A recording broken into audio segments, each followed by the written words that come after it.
Yeah. Good morning, all. This is Ram Mohan from Government Junior College, Kachaguda.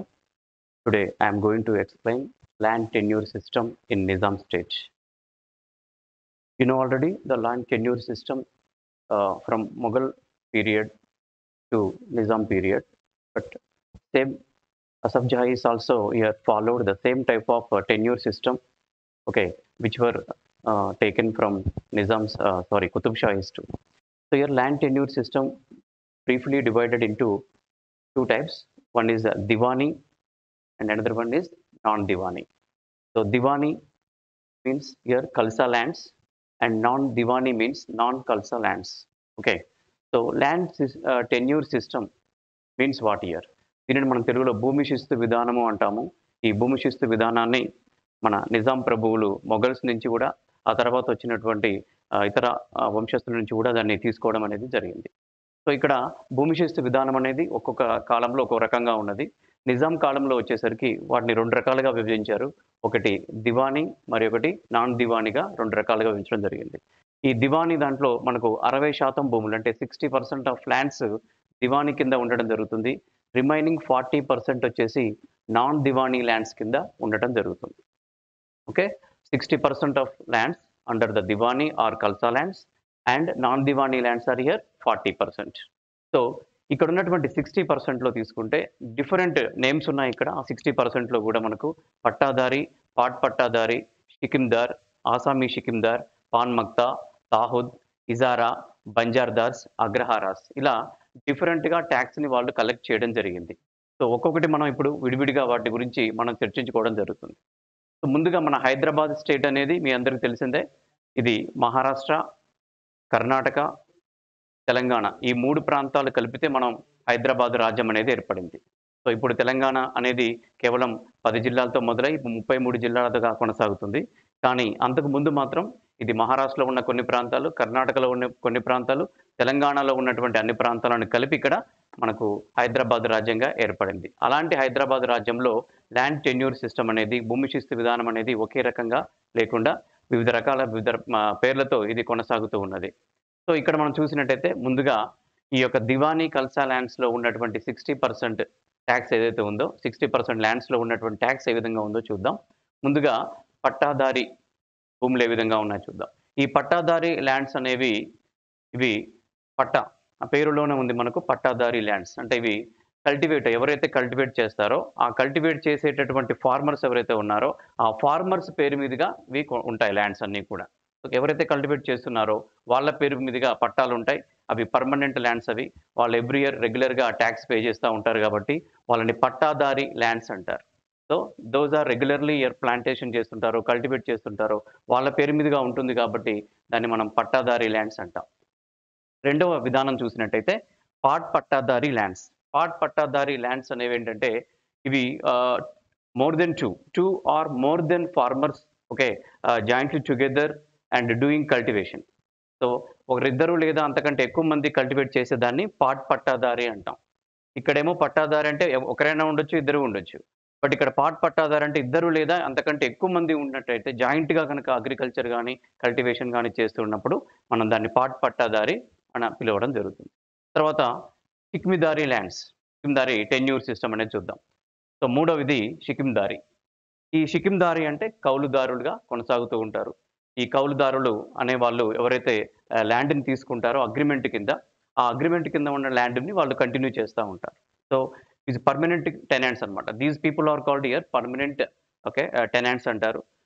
For 5 years కావచ్చు, 10 years కావచ్చు, ఈ పర్మనెంట్గా వాళ్ళు tax pay చేస్తూ ఉంటారు. ఈ షికిమిదార్స్ had taken these lands from పట్టాదారి and doing cultivation in their names. But అవి పర్మనెంట్ టెనెంట్స్ అంటారు. వాళ్ళకి ఎప్పుడు కూడా పర్మనెంట్గా వాళ్ళు ట్యాక్స్ పే చేస్తూ ఉండాలి. తర్వాత వచ్చేసి ఆసామీ షికిమిదార్. ఆసామీ షికిమిదార్ అంటే వీళ్ళని ఉప కౌలుదారులు అంటారు. సో ఈ ఆసామీ షికిమిదార్స్ ఎవరైతే ఉన్నారో ఈ కొనసాగేటటువంటి ఆసామీ షికిదార్స్ టెన్యూర్ అనే సిస్టమ్ని వీళ్ళు షికిమిదార్స్ కింద ఉండటం జరుగుతుంది. Under their guidance they did cultivation year. అక్కడి నుంచి వీళ్ళకి ఎక్కడ కూడా రైట్స్ ఉండవు. They had no rights over the lands of పట్టాదారి ఆర్ షికిమిదారీ lands. Just they did agriculture in the name of షికిమిదారీ. వాళ్ళు రెగ్యులర్గా ట్యాక్స్ పే చేస్తుంటారు కానీ వాళ్ళకి ఎలాంటి రైట్స్ వాళ్ళ భూమి మీద ఉండనే ఉండవు. అలాంటి వాళ్ళని మనం ఆసామీ షిక్మిదార్ అంటాం. తర్వాత నెక్స్ట్ వచ్చేసి మనకు పాన్ మక్తా అనే ల్యాండ్ టెన్యూర్ సిస్టమ్ గూడా ఉన్నది. సో, పాన్ మక్తా అంటే ఒక విలేజ్ మొత్తంలో ఉన్నటువంటి ల్యాండ్ కావచ్చు, లేదంటే ఒక 10 విలేజెస్ అంటే ఒక విలేజ్ కంటే ఎక్కువ 10 వరకు గూడా విలేజ్‌లో ఉన్నటువంటి ల్యాండ్స్ అంతా కలిపి, అక్కడ ఉన్నటువంటి భూములన్నీ కలిపి అక్కడ వ్యవసాయం అనేది జరుగుతా ఉంటుంది. సో, ఆ village 1 village to more than 1 10 కావచ్చు, 20 కావచ్చు ఎన్ని విలేజ్‌లు ఉంటాయి. ఆ విలేజ్‌లో ఉన్నటువంటి భూమి అంతా గూడా ఆహ్, ఇక్కడ ఒకేసారి ఫిక్స్డ్ రెంట్ కింద అగ్రికల్చర్‌కి కేటాయించడం అనేది జరుగుతుంది. సో, అలాంటి whole village or whole villages ఎక్కడైతే హోల్ విలేజెస్ అన్నీ కలిపి ఉంటాయో, ఆ విలేజ్ కింద ఉండేటువంటి ల్యాండ్ అంతటిని కలిపి వాళ్ళు వ్యవసాయం చేయడం జరుగుతుంది. అక్కడ కలెక్ట్ చేసేటటువంటి ఈ యొక్క ల్యాండ్ టెన్యూర్‌ని అక్కడ కలెక్ట్ చేసేటటువంటి భూమి శిస్తుని మనం పాన్ మక్తా అని పిలుస్తాము. తర్వాత ఆరవదొచ్చేసి మనకు తాహూద్ అండ్ సబస్తా అనే సిస్టమ్ గూడా అది.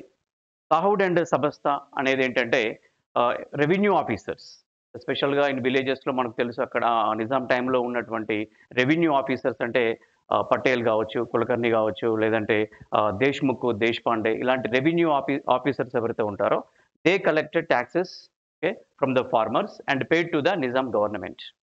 వాళ్ళేం చేశారు? రైతుల దగ్గర నుంచి కలెక్ట్ చేశారు. నిజాం వాళ్ళకు వాళ్ళు పే చేయడం జరుగుతుంది. అక్కడ ఇలాంటి టైంలో ఏమవుతుందంటే ఎక్కువగా వీళ్ళు రైతుల దగ్గర ఎక్కువ మొత్తంలో వాళ్ళు కలెక్ట్ చేసేసి చాలా చాలా తక్కువ మొత్తంలో నిజాం ట్రెజరీకి పంపడం జరుగుతుంది.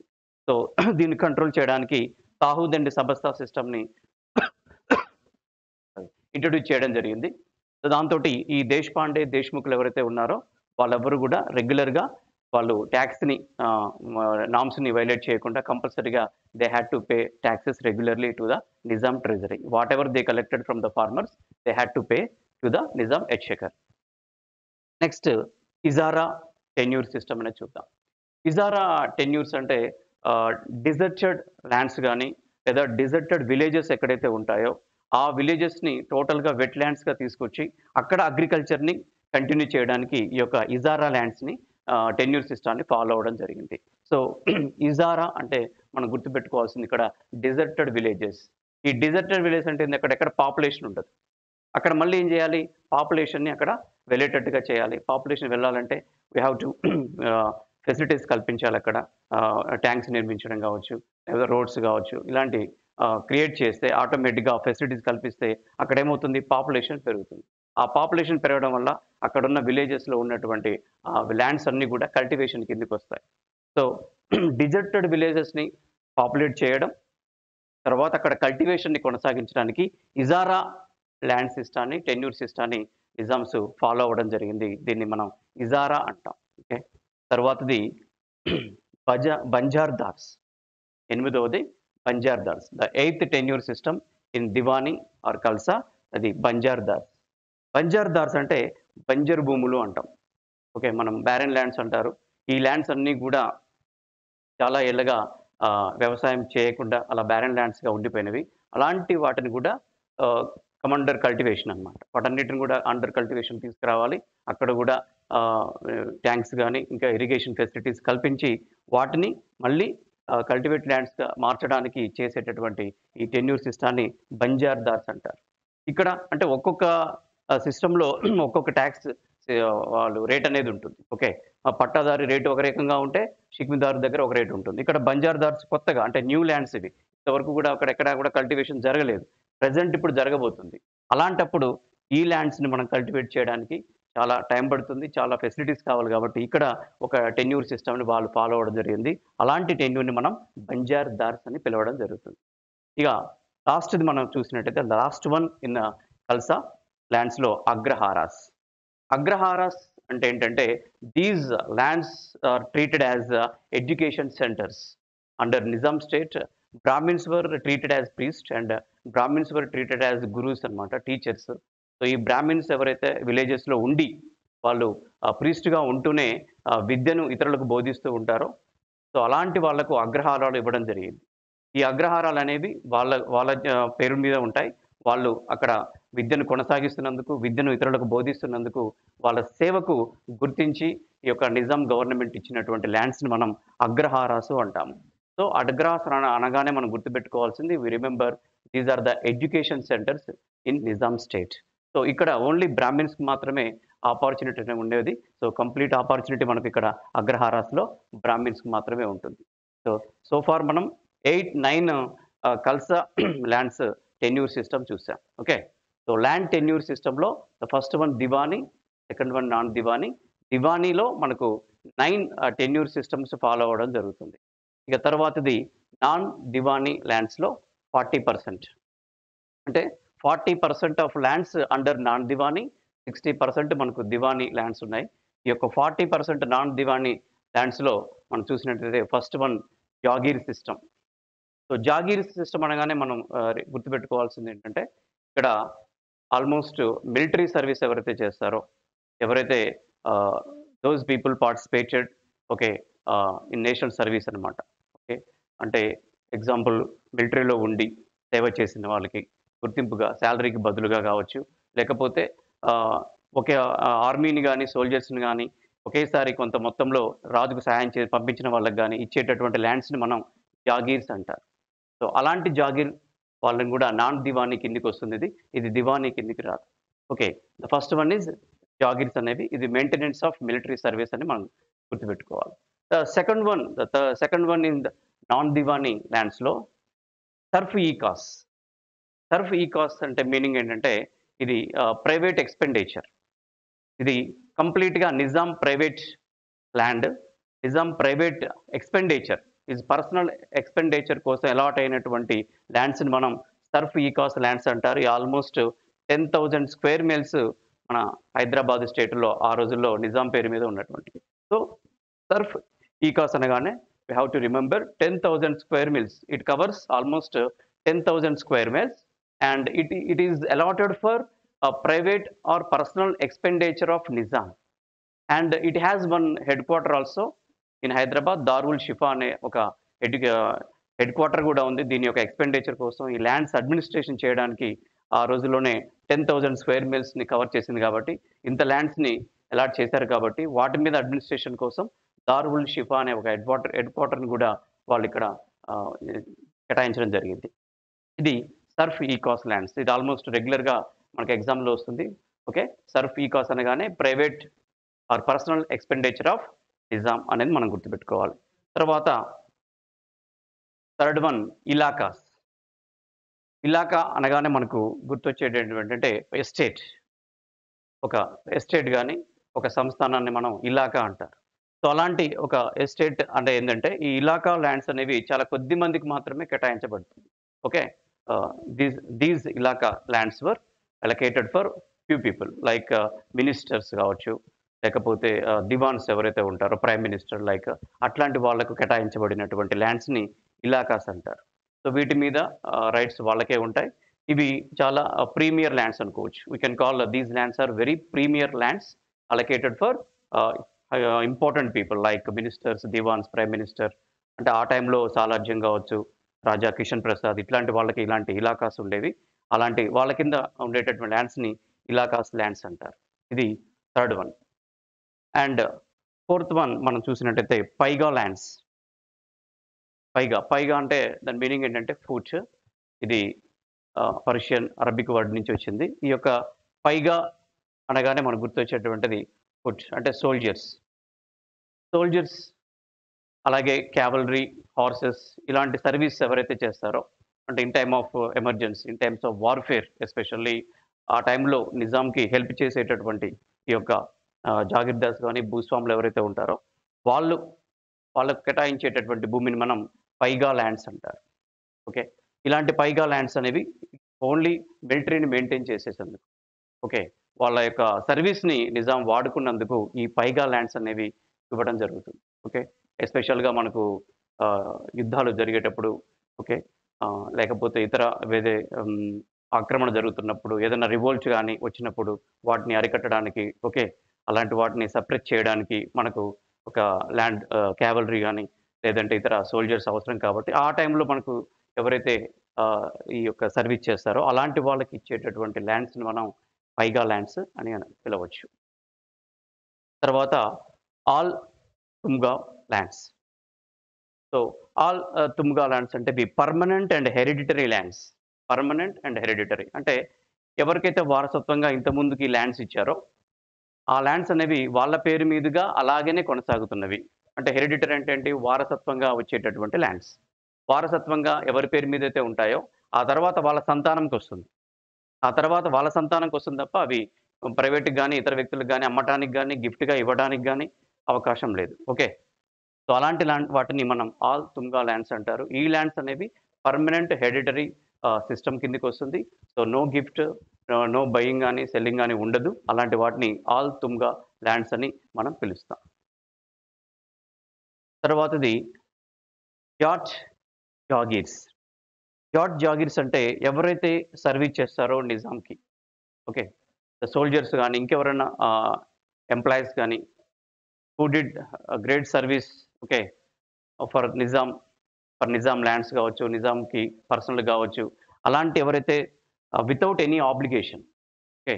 వితౌట్ ఎనీ ఆబ్లిగేషన్ అంటే ఎలాంటి ఇబ్బందులు లేకుండా సర్వీస్‌లో ఎలాంటి అక్రమాలు ఓకే. లేకుండా అలాంటి వ్యక్తులు ఎవరైనా ఉంటే వాళ్ళను గౌరవించేటందుకు ఇచ్చేటటువంటి జాగీర్స్‌ని జాట్ జాగీర్స్ అంటారు. అంటే ఆబ్లిగేషన్స్ ఉండకూడదు. ఎక్కడా కూడా సర్వీస్‌లో. అలాంటి వ్యక్తులకి చాలా కొద్దిమందే ఉండొచ్చు, ఎక్కువే ఉండొచ్చు. అలాంటి వాళ్ళకి గౌరవంగా ఇచ్చేటటువంటి ల్యాండ్స్‌ని మనం జాట్ జాగీర్స్ అని పిలుస్తాము. అంటే హానర్‌గా మనం చెప్పొచ్చు. వాళ్ళకి రెస్పెక్ట్‌గా ఇచ్చేటటువంటి ల్యాండ్స్ ఎలాంటి ఆబ్లిగేషన్స్ దీంట్లో ఉండవు.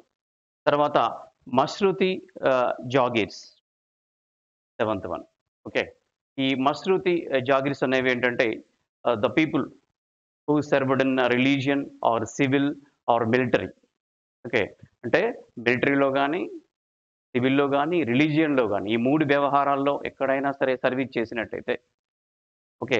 ప్రజా వ్యవహారాల్లో గాని, మిలిటరీ సర్వీస్‌లో గాని, రిలీజియన్‌లో గాని సర్వీస్ చేసిన వాళ్ళకు ఇచ్చేటటువంటిది మష్రూతి జాగీర్స్. అలాంటి వాళ్ళకు కేటాయించినటువంటి ల్యాండ్స్‌ని మనం మష్రూతి జాగీర్స్ అని పిలవడం జరుగుతుంది. తర్వాత మదద్ మాష్ అనే జాగీర్స్. మదద్ మాష్ అనే జాగీర్స్ ఏంటంటే ఇవి సప్లిమెంటరీ జాగీర్స్ అన్నమాట.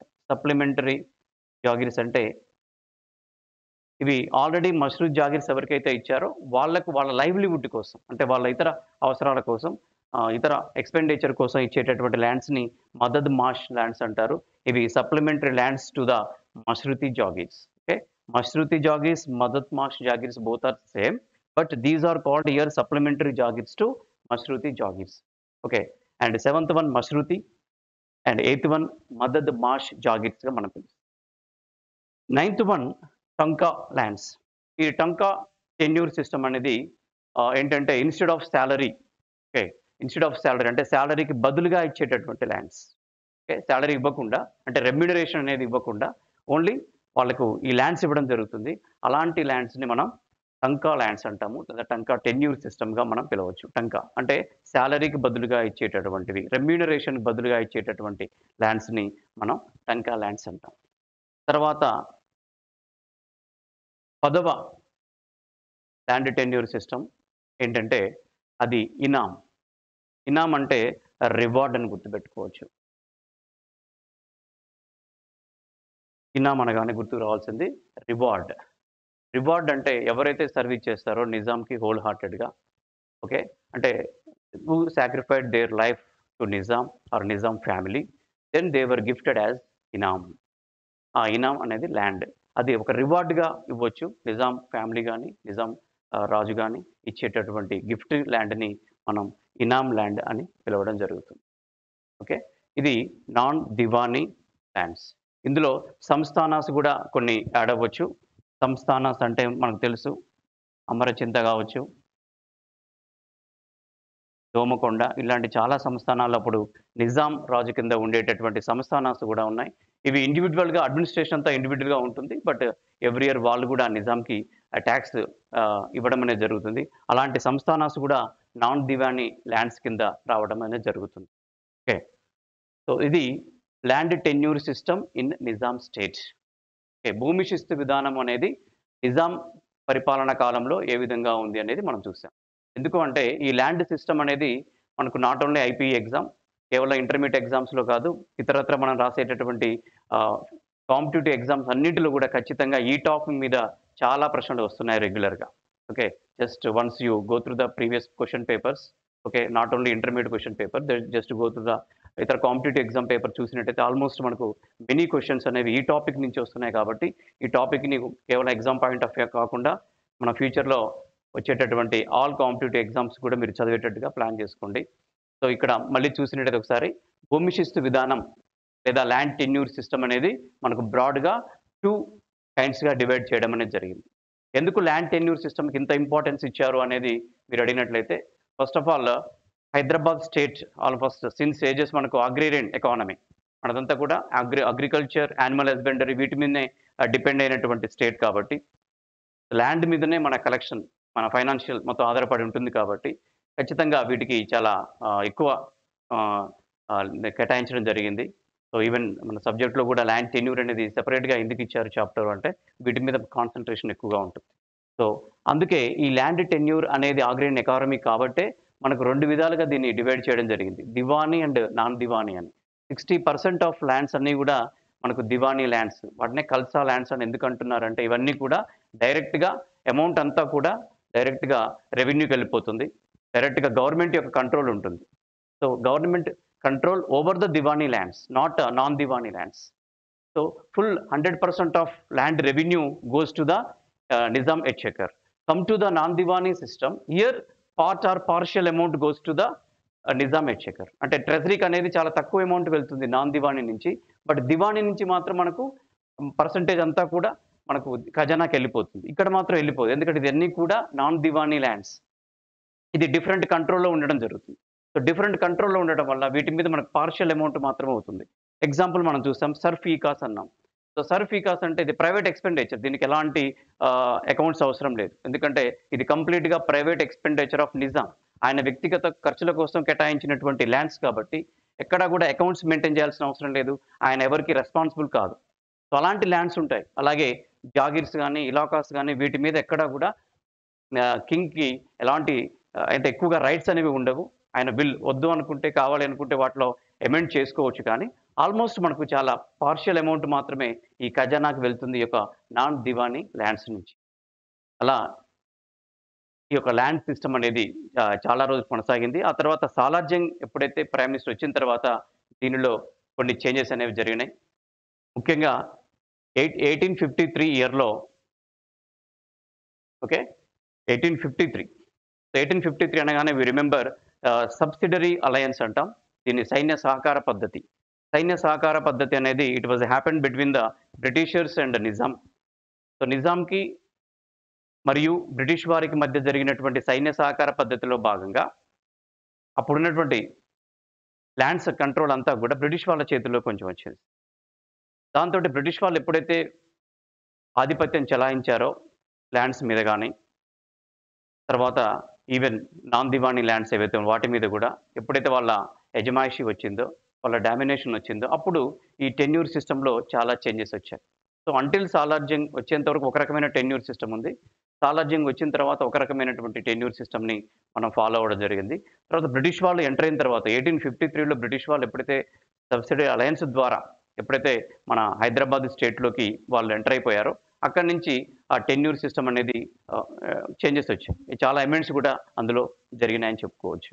సో, అలా ఈ యొక్క ల్యాండ్ టెన్యూర్ సిస్టమ్ అనేది మనకు చాలా రోజులుగా, చాలా సంవత్సరాలు కొనసాగింది. ఓకే. ఇది ఈరోజు ఉన్నటువంటి చాప్టర్. Thank you.